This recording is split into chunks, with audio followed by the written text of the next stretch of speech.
Welcome to Listen Up with your host Natasha Player. In this episode, we're getting up close and personal with international dance artist Dickson Mbi, and here's a short intro into his work. Dickson was born in Cameroon but grew up in East London. He studied at Lewisham College and went on to study at London Contemporary Dance School. He is a world-renowned dancer in the hip-hop dance community and is best known for his popping skills, which is integral to the work that he creates today. He has a long list of awards and accolades, from dancing in TV commercials, performing with music artists such as Basement Jaxx, Black Eyed Peas, Robbie Williams, to working with award-winning dance artists Russell Maliffen and Boy Blue Entertainment. Dickson, in his own right, is an award-winning choreographer and has been commissioned by several theatres and festivals, such as London's Sadler's Wells Theatre, who commissioned a documentary on his artistic journey from street to stage, which was screened on BBC Four. Also, at the South Bank Sky Arts Awards, he was nominated for Times Breakthrough Artist in 2018, and last year he won the Best and Winning Choreography for BBC's Young Dancer 2019. Dickson travels the world performing, and it's great pleasure to chat with him on the show. Hello, Natasha. Thank you so much for having me. It's such a welcoming to have you here and just catch up. We've had a couple of phone calls just chatting and Mm. just getting to know you. I'm sure there's other elements there that you can bring in that I may have missed out, but there was a huge long list. I just wanted to how was it to come from Lewisham College in East London, to go to London Contemporary Dance School, and then just go on this international dance platform? Can you, talk me through that a little bit, really? I mean, first and foremost, I think a lot of testament goes to my teachers, the support people, the people that supported me during that process. It wasn't easy. I mean, when said I wanted to start dancing, it was 2005, and I only started dancing because I liked a girl. And I went to I think it was Stratford Circus. Yeah, and then it all just kicked off from there. Few of my mates were not really into dance. We're all into MCing. I think grime was the thing at that time, 2005. It was Sure. pretty, yeah. And I was in that circle a bit. But then, yeah, sometimes the energy I was around was quite negative. So, yeah, I mean, it was just something I fell in love with. So I stopped thinking about the girl. I just focused more about the dance and trying to get better. I remember we would go to Pineapple Studios, not in the studio to take the classes, but outside, because a Uh-huh. group of guys were practicing outside, and they actually put me on to this dance thing. You know, there was guys like James Painting, who he passed away in 2014. Um, Alex Peters, Becky Yeah. Hubbard. There was so many of them, and we called ourselves the Immigration Poppers because we were all from different part of the world, and we would meet. You know, like Alex's heritage is Caribbean. I'm African. Becky is the only quintessential um, English person. Hmm. James was South African. Um, Carlos Teta, which also passed away last year. He was Angolan, South African. There was a lot of us, Oli, Italian, Zach, Nigerian, you know. We called ourselves the immigration poppers because popping was a style that we focused on. But yeah, those guys played a big part in my development, and not just as a dancer, as an artist, but as a person that you see today. Because in 2005, 2006, my energy was different. Even the way I spoke was different. The way I carried Uh-huh. myself. I guess maybe I was like 19, 18 at that time. I was really raw, you know. I don't know. I So just it's had a really lot of sculpted energy. you then, hasn't it? It's really important to kind of acknowledge the people that have come before us and the influences that we've had and the impact that they've had on us, and just to share those names that people that aren't with us as well anymore, is really moving to kind of keep their spirit alive Yes. and keep us, acknowledge, where we've come from and keep that with us for whatever context we're in. Like you say, you spoke differently, you carried yourself differently. So there's been lots of different elements that journey has taken you on and where you are today. Um, how important is it then to kind of keep those um, that history alive for you, and why? I mean, it's really important to keep that history alive because I think in 2005, 2006, there wasn't many, and if I can remember correctly, there wasn't any. Oh, I think there were some groups that did pop in the UK, but they were not from London. I think we were mainly the major or the biggest popping group, and it was only like 7 or 8 of us that was doing popping, male and female. Um, and it was a male dominated dance, and it still is. Mm, But those names, are really important because they put me on a lot of things. And also the UK as it is now, in terms of how a street dance has developed, popping itself is a focal point, and those guys played a big role. And also, people like Jeffrey Daniels from Charlemont, he gave me one of my first big breaks, dancing with him. okay, yeah. Uh, um, Robbie Williams gave me my first tour going to Vienna in 2006. Um, so yeah, I mean, those people played a big part at the beginning of my career. I'm still talking to Jeffrey Daniels. I spoke to him 2 days ago. He released a new track yesterday. Um, so yeah, and I try my best to stay in contact with the people from the beginning. I'm still the same guy, um, just a little bit more grown up. Yeah, I still live in the same area. Yeah, I think it's important for me yeah. to acknowledge the people that helped you um, get to where you are now. I guess I don't know where I am, but still, you know what I mean. It's all a journey, isn't it? It really resonates with me in a sense of going out into the world. I love to be abroad or traveling the country, but also coming back to my roots, which is in Bournemouth. Just picking up on some of the things that you were saying about the hip hop scene. Bournemouth has been known for its, second to none hip hop crew way back, and I think I remember those guys when I was growing up. They were, renowned for their head spins and just taking the UK by storm. And just, they're still there. It's amazing, to see the guys more for, they're not so much spinning on their heads. We've all got a little bit older and we've all got, Yeah, back yeah, problems. But, they're there doing their, like one day festivals to kind of bring the young people forward and give them that platform to present and trying to keep that hip hop scene alive. Hip hop is moving forward, into more hip hop theatre. It's really evolved from like the more breaking and the crews and the battling, but that still goes on quite a lot. I know that you're involved still on that on an international platform as well, aren't you? Could you tell me a little bit about that? yeah. I mean, yeah, I'm heavily involved still with the hip hop scene. But for us, is if you're from a family, you they take care of you. I'm only who I am now because of these people and because of that scene. I know that I'll do a lot of different things now, and I can branch out a bit and do other things. But these people gave me my voice and gave me my confidence to be myself. And this community supported me a lot, and it's important that I stay more than ever in the scene rather than just leave. And I'll elaborate. For example, second to none, they are we call them OGs, uh, um, b-boy group. They've been going for a long time, and they're still in their community. And for us in the UK, especially the immigration poppers, we were like the first UK.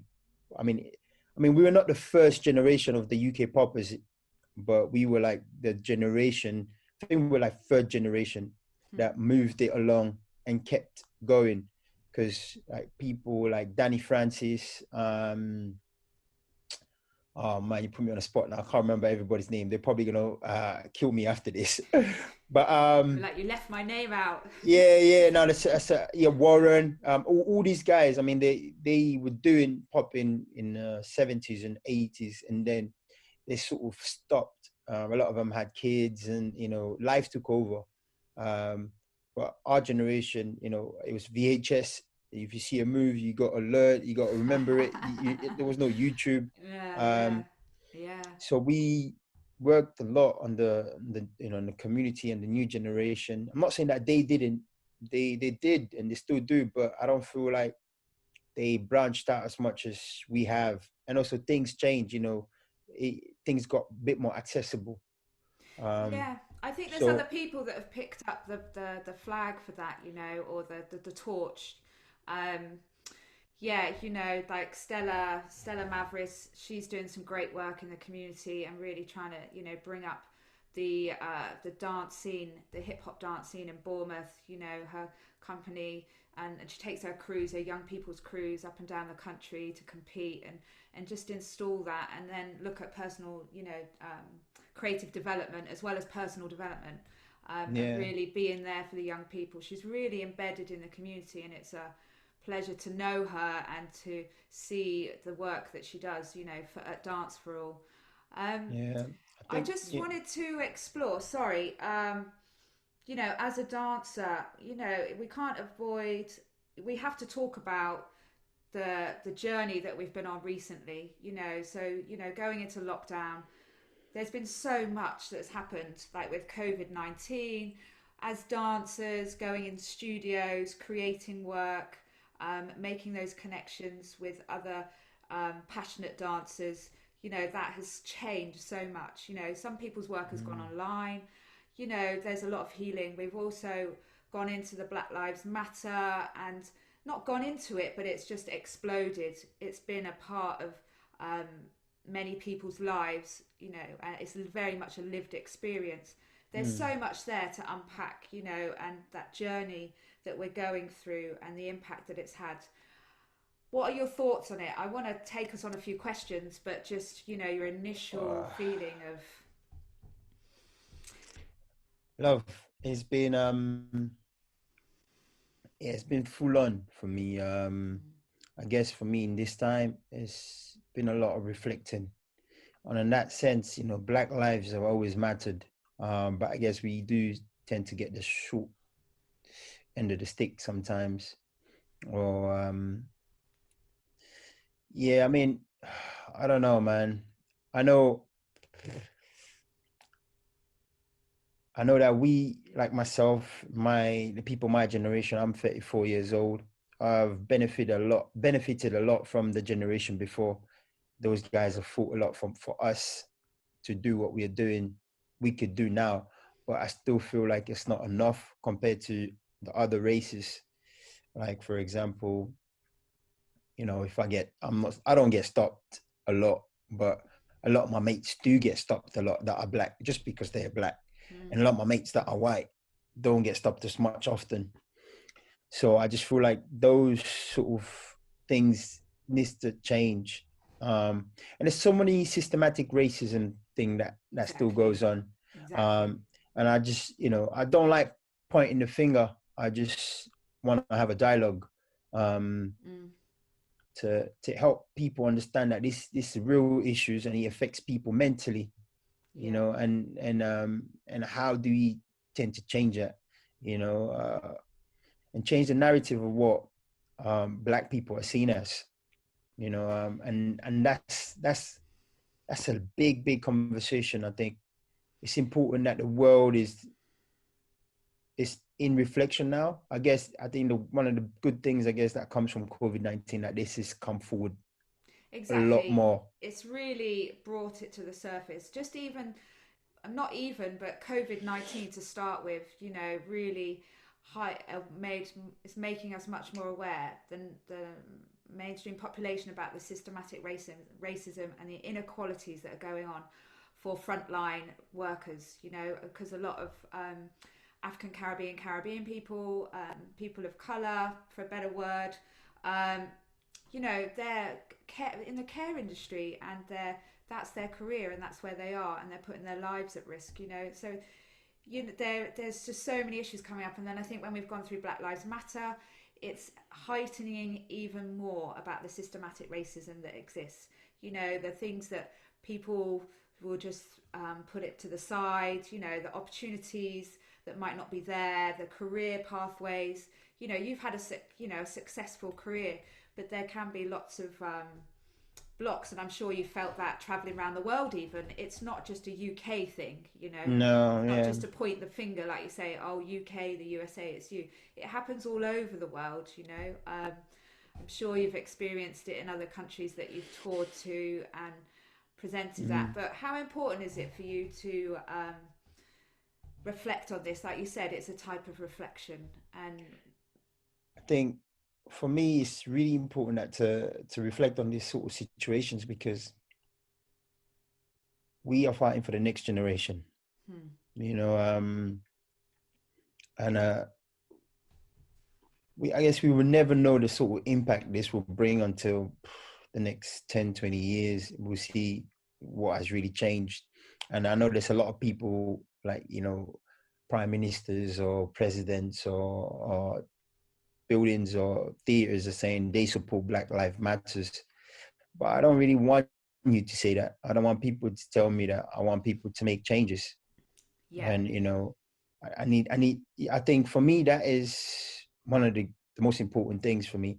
And yes, we can reflect and we can have conversations, but if you don't understand my experience, I guess you could never understand my experience because you don't look like me, or you've not been brought up the same way I've been brought up. Um, but it's just empathy, you know. I remember, I think someone said this to me the other day. It's like, you know, like, the gay community are looking for equal rights, and the Black community are looking for civil rights. You know, the biggest difference is that civil is like the simplest thing, the most, it's like common sense. hmm, You know, we're not even asking for equality, you know. yeah, It's just common sense, mate. You know, you shouldn't, you know, do certain things because someone looks a certain way, because, you know, you bleed the same, you cry the same, you know, you see things. It's just common sense. And I guess it just got me thinking, wow, we're just asking for people to to have a bit more common sense about things, you know, just humanity, you know what I mean? And I think that is, yeah, that is the thing that troubles me a bit about this whole thing. When they're not even asking for equal things. Like, for me, I know there's certain things that, like, for example, you know, my wife's sister, husband, or partner had to, we went Tesco's together. He's a white guy, and he had a bag, like a plastic bag. He walks into Tesco's, just using his bag, shopping and putting in his bag. I automatically went to get a trolley or one of those hand carriers. He's like, "Why are you getting that?" I goes, "Mate, if I took a bag and went Tesco's yeah, and started getting things and putting it in my bag, they'll probably think I'm going yeah, to rob the thing or rob the place. yeah, Now for you, oh, he goes, "Oh my God, I didn't even think about that." I was like, "Look, this is the things that I have been conditioned hmm, to do because of all this racism things that's going on." He was like, "Oh my gosh, I didn't even think about it." It's like, it's just those little nuances yeah, that has a huge effect on everything. And how do we get to change that? How do we?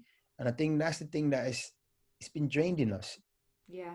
It's going on there, you know. And I think what you said about, it's not down to the Black community, the African Caribbean community, to give advice, guidance. You know, it's for the people in power. They know they can educate themselves, they can make change. They're the ones that can make change. um, there may be, you know, African Caribbean people that are in power, but it's down to the majority of society, whatever industry you're working in. You know, this, we're not just talking about the dance or the creative industries. This can be any industry. You know, to reflect and just kind of check in with yourself. you know, the unconscious bias. I'm a big thing about recruitment. The work that I do as a change maker in organizations is to really think about what's going on with recruitment. How are we going to make change? You know, I was at a conference the other day, and it was just, you know, a webinar, an online Zoom, and it's not just about, you know, I'm a thing about, it's not just on the dance floor. In the creative industries, in the dance sector, we're amazing at programming diversity on the dance floor. You know, it's the people behind. What about the accounts assistant or the accounts manager? You know, the marketing, social media, you know, all of the people that make up the industry. You can really think about that. You know, it's a kind of burning thing. You can probably tell by the way I'm talking about it. No, it's important. I think these things are important. I think, you know, for example, if you look at a lot of, for example, a lot of, I can only talk about the sector I'm in. For example, you look at a lot of dance theaters, um, they would get an artist that is from an ethnic background because sometimes not because they believe in that artist, sometimes because they know they need to tick a certain box to get a certain funding. Not all of them, you know. I've been supported a lot by a lot of theaters, and I would like to think that it's not because of a tick box, probably because they believe. I think they are. I think they believe in me a lot, and they've supported me throughout my career. But I'm like one or two in hundreds Yeah. or thousands of other artists that are, you know, trying to do things, but they don't have the same support. And exactly the same thing, like I said, that's why it's very much important for me to stay so rooted in my community rather than branch out. You know, certain people, they start doing things, or you know, they get in certain fame, or and then they say, oh well, that's it, mate, you know, that's it for me. I'm just gonna chill with these people now and forget these other people. And I guess I wasn't brought up like that, you know. So it's really important. I still do the competitions. I still go and battle. I still, you know, I'm still in a cipher, you know. But then I'm also in a big corporate meeting talking about something else. You know, I think it's really important, Mm. you know, to keep everything leveled. Yeah, you made some really interesting points there, you know, about solutions, you know, and just how to support artists, and that it's not just a tick box exercise, you know, how to support, you know, I've speaking to the Indian dance community and just going on a journey with that specific artist then develops your audiences, it gets new audiences, but you can't just have a dance artist or a company come in, you know, once every 2 seasons, you know, they do their work and, you know, rotates everybody around. It's having those real meaningful relationships, and then Yes. at the same time, you know, you've built a really good relationship with the artist and his or her their company. Then you can also develop those audiences as well, and then it becomes a richness journey that goes on. There's so many different solutions, but I think just, you know, starting with the artist at the center, is a starting point, you know, and to see more of that. If we're, you know, going to reflect, like you say, the civic role of venues to reflect the diversity that they serve, you know. So, Dickson, you know, from the experiences that we're going through at the moment, with all the different things that are bubbling up, coming up to the surface that we've had to deal with and that we've just talked about, you know, a part of these podcasts are about what resources do you pull from to the resilience to keep you resilient and to keep you going through these times? How do you stay energized? How do you stay grounded in yourself? You've already talked about that you're really connected with your community. That's a brilliant example of staying grounded. But do you turn inwards? I'm quite spiritual and I dip in and out of spirituality throughout my life. You know, sometimes I do, sometimes I recheck my healthy living, you know, my lifestyle, things like that. Have you been doing lots of push-ups and have got really painful abs to keep you strong, or do you No. turn inwards to, you know, what kind of tools do you draw from in your toolbox to keep you going and keeping you energized? Well, for me at the moment, I think I've been a couch potato, man. No push-ups, no sit-ups, nothing. Just been eating and cooking a lot. I really like Nice, cooking, so I've been nice. cooking a lot. Me and my wife have been doing a few vegan. I've been vegan now for 9 years. Wow, Before it yeah. became the thing that it is now. But yeah, we've been cooking a lot. One of the things that I do is meditation. I've been to the Vipassana. I don't know if you know about Vipassana meditation. I've Okay. done about 3 or 4. I've done 2 sits and 2 serves. 2 sits means like you sit a course, 10-day course, no talking, no eye contact. That It's was quite tough intense, isn't for it? 10 Yeah, days. yeah. It's like Yeah, there's no notebook. You haven't got a notebook or anything where you can. nothing. It's It's all just just you going and on your in your mind. head, isn't it? Yeah, I've yeah, always been scared of Vipassana. I'm just, I yeah. understand it's like this fast route. I look at it as the escalator to clarity. I kind of take the steps, but I'm getting better at kind of Yeah. doing that. It's just because it's you, yourself, and I. How do you feel when you come out? Uh, I guess you look at the world differently. You're very self-aware about certain things, how you say certain things, how it comes across. Um, it's all about yourself. You learn a lot more about yourself, and you acceptance. It's one great thing about Vipassana. There's this word called they say it's called anicca. Anicca means everything will start and finish. Nothing is permanent, Exactly. and that is Beautiful. like sometimes you go through something like, oh my god, this is the end of the world, and then you realize tomorrow it's not. It's still there's still things are moving. Yeah. So it's just how yeah, just how you react to certain things. It's changing your habit patterns of of how you react to certain situations and stuff like that. So for me, that's one thing. I don't do it all the time. I'm not a professional meditator or something like that. Um, The term. yeah, some mornings when I get up to it, but Yeah.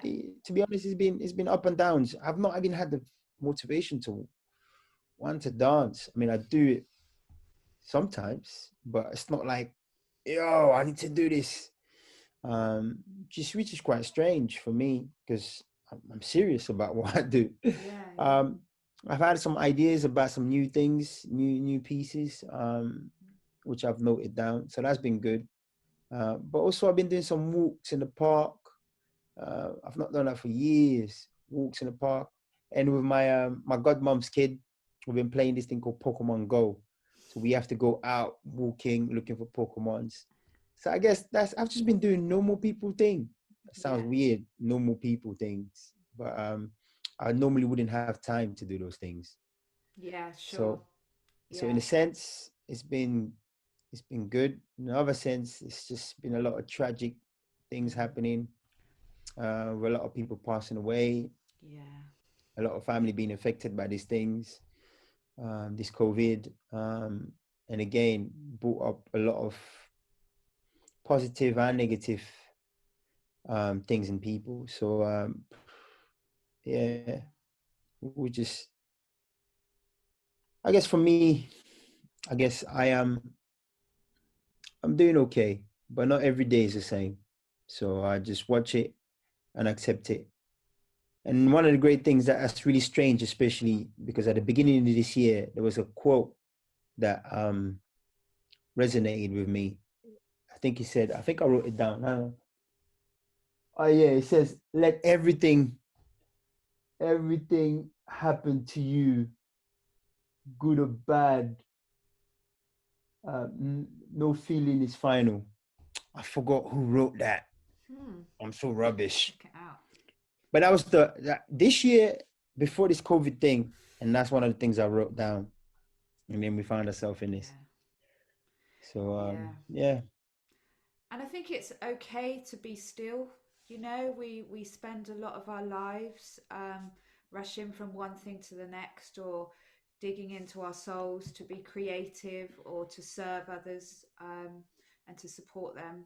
And so, I think for any of our listeners that are feeling that are creative and they're not feeling creative, it's okay, it's all right not to feel like that, because there'll be other times. And I think, like you said, that nothing is permanent, that everything passes.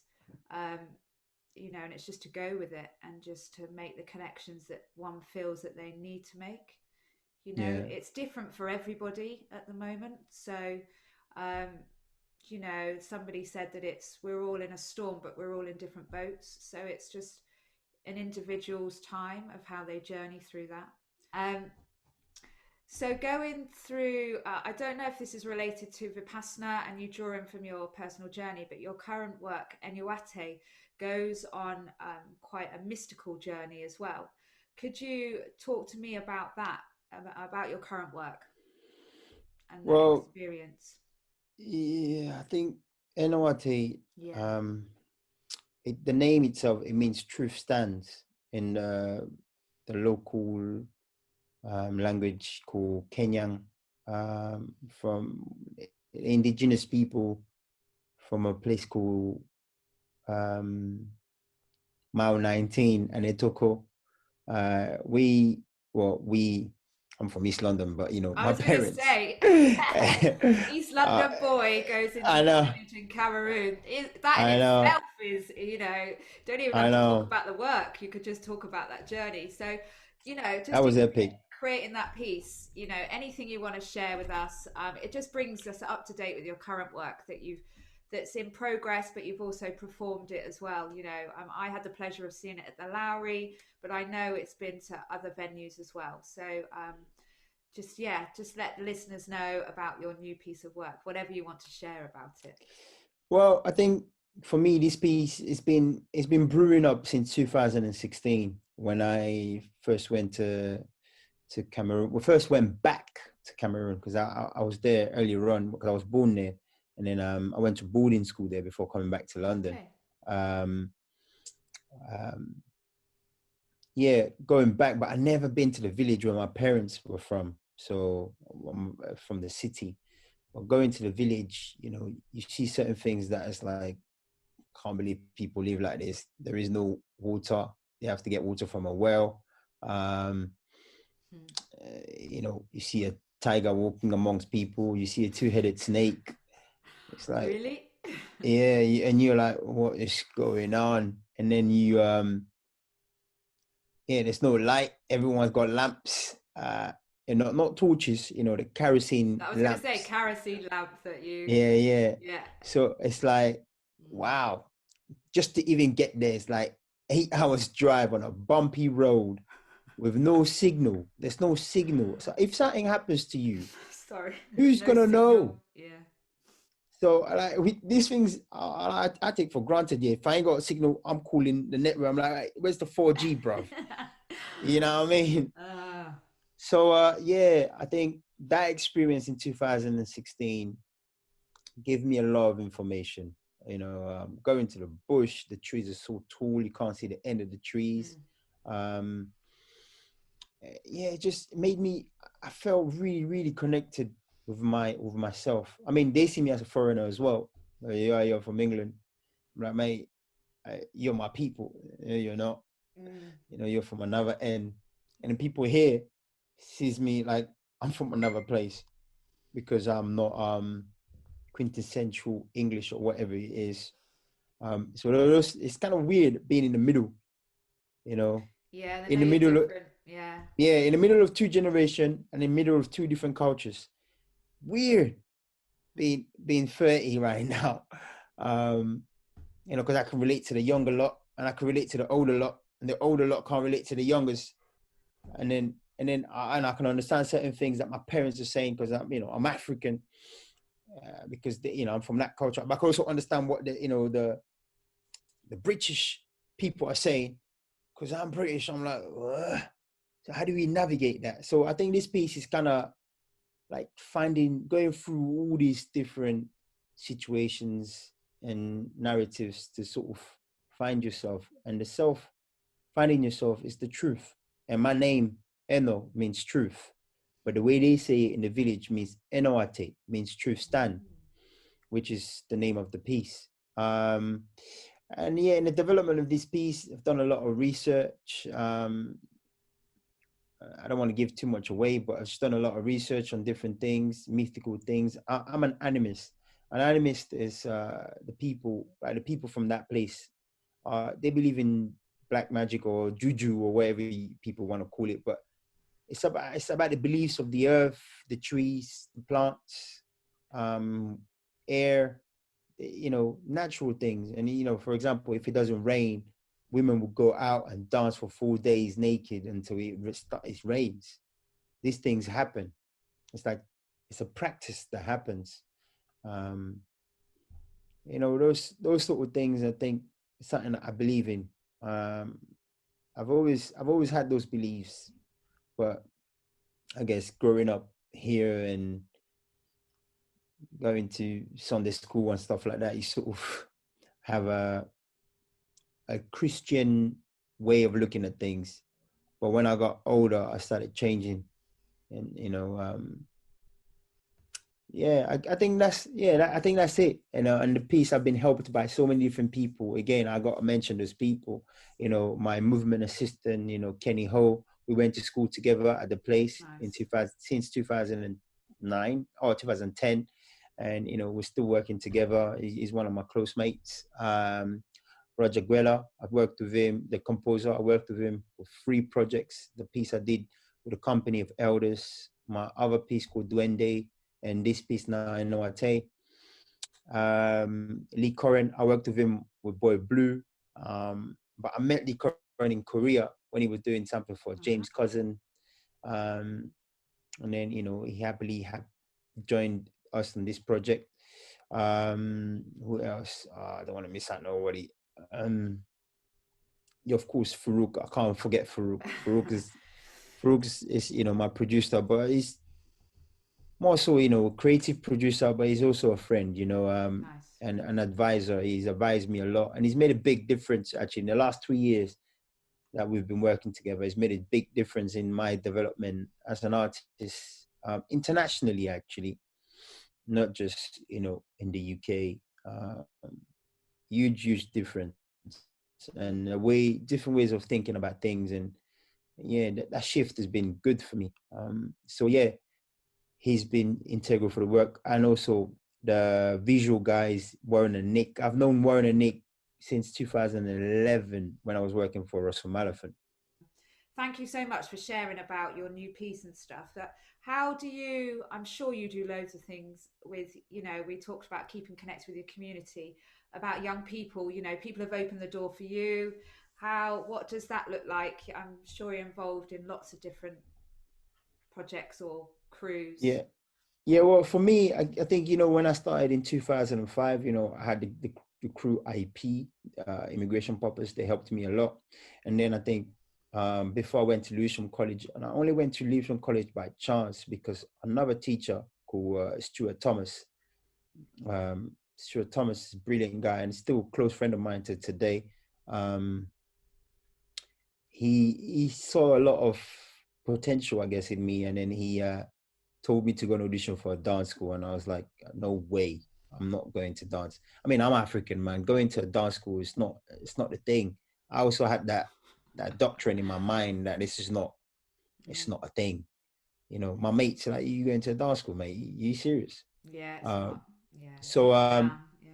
yeah, but then he filled out an application form for me, and Okay. then sent it out, and then he said, well, just go, take this class. My mate is running a class, take it, and then come back and tell me how you felt.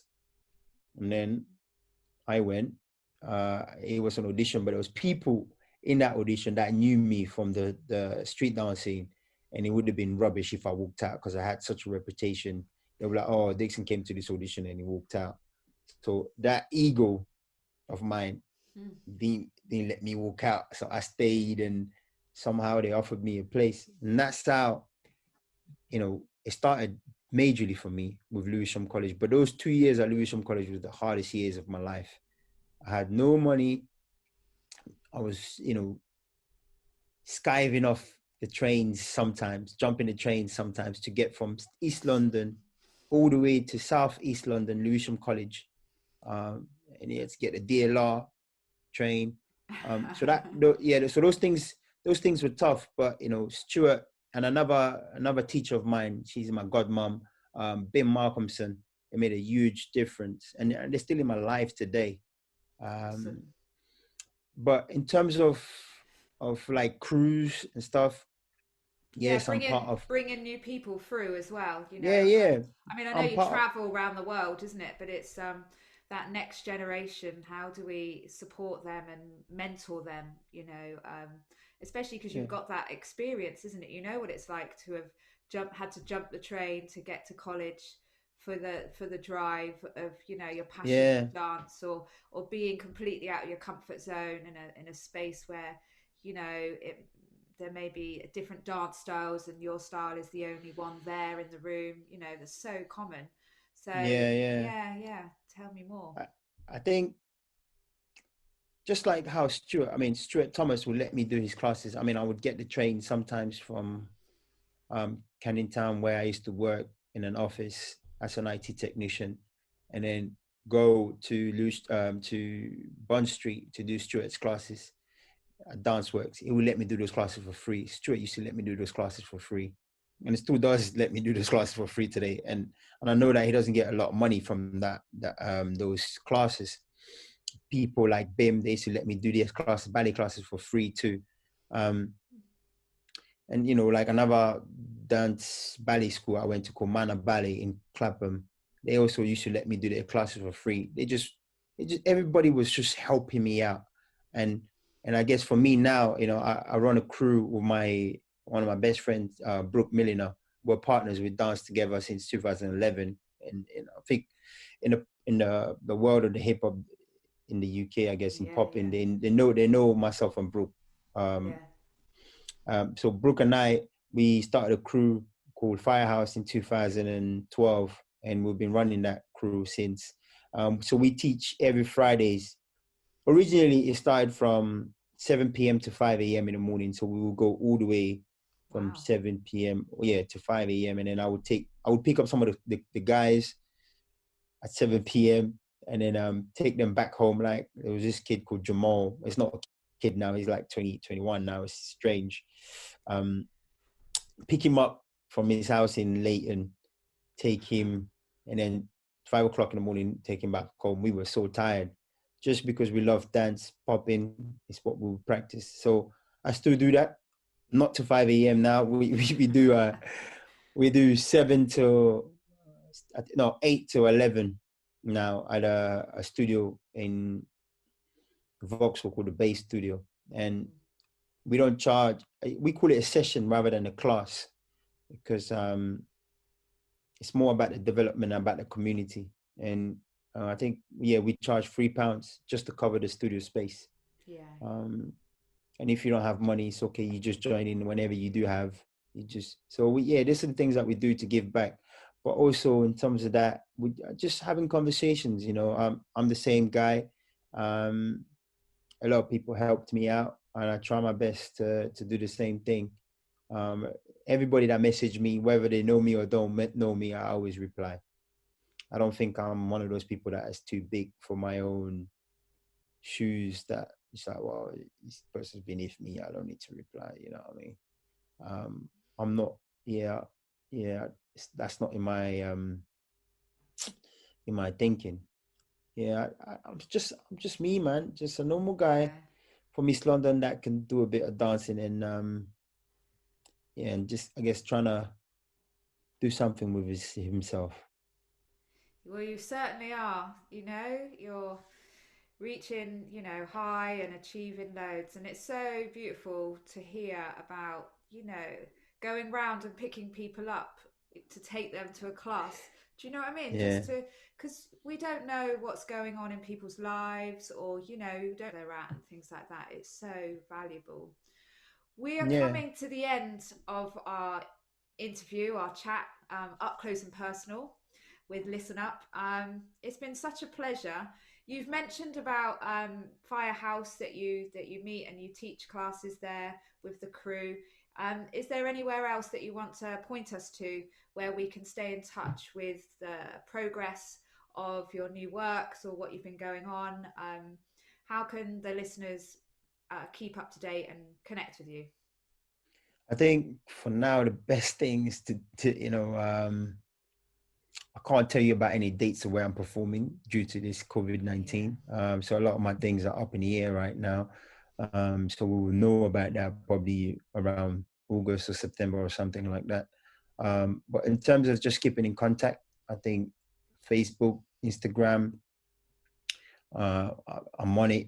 Sometimes I try to stay away from Instagram. So if you message me, give me a couple of days or a day to get back to you or something. Yeah, so Facebook, Dickson Mbi, Dickson B, Instagram, Dickson Mbi. Same, simple. I don't have a stage name or anything. I was given that name and it's still the same name I use.